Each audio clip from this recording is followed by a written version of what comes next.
Hello and welcome back to 30 more tips for DayZ standalone, this time for the highly anticipated 0.60 update, including the sexy new renderer that has brought many players back to the game.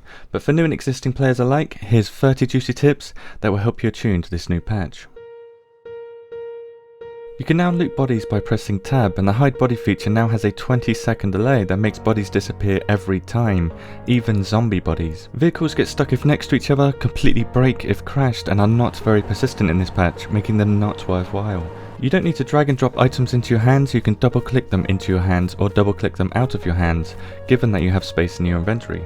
When double carrying, you will have to manually swap the weapons by dragging your in-hand weapon to the weapon on your back. Swapping any other way makes you drop one weapon, apart from using hotbar keys.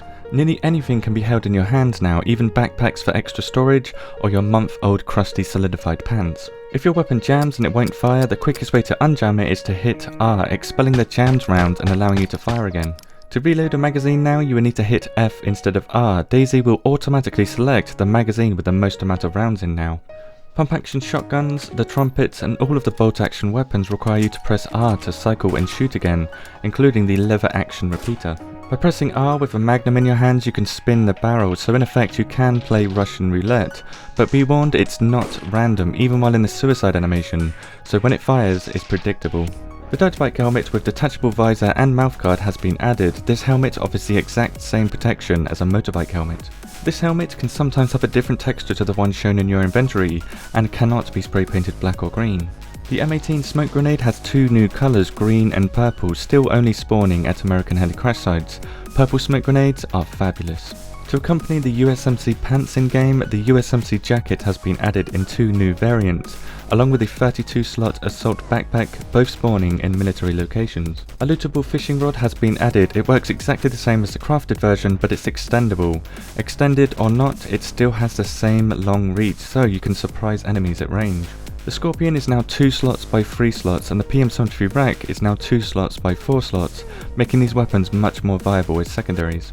The FAL now allows optics that fit on the M4 and MP5, including the newly added reflex sight, which is a rare spawn in military and police locations.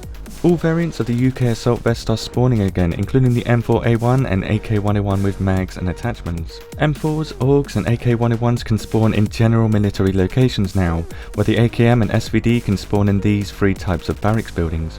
Weapons can now spawn with a range of random attachments on. The only thing that cannot spawn with a weapon like this is ammo inside internal magazine weapons such as a trumpet or Red 9. These AK mags are only good for ammo in this patch as they no longer attach to the AKM, even if spray painted. Clothing pieces, backpacks and vehicles can now spawn with random non-military items inside their inventory, but barrels, protector cases and other containers do not have a chance to spawn items inside. Cutting a raincoat into armbands and individually tearing them with a knife will give you 5 rags, but tearing a stack will only give you 1 rag. Many map changes have taken place. The most noteworthy is in Cherno, Electro and the largest military base in game, Tizzy Military Base. This new military base features many new buildings and a decent amount of loot, making the long trip to the northwest of the map worthwhile. Tripwires can now only be placed on grassy textures. The M67 finally attaches to it and it will explode instantly when triggered. Landmines are back in and only spawn in military locations. Deactivating one is much more reliable now, but it still has a chance to explode. Bear traps no longer one-shot your legs but will make you groan like a man-child. Bear traps do a lot of bone damage now, so they can kill you. Flashbang grenades no longer cause a blinding effect when they explode, so they're not really worth picking up in this patch. If you cannot put anything in your hands and you have no items in your hands, put an item on your hotbar and press the corresponding key. Doing this will fix this bug. This patch is based in summertime, so if you're getting the I am rapidly warming up message, you're doing it wrong. Get drenched, take off your jacket or only wear shirts to avoid heating up over time. Bonus tap! If you're tired of players not taking you seriously at gunpoint, put a shotgun on your back and click the empty option to cock any weapon in your hands.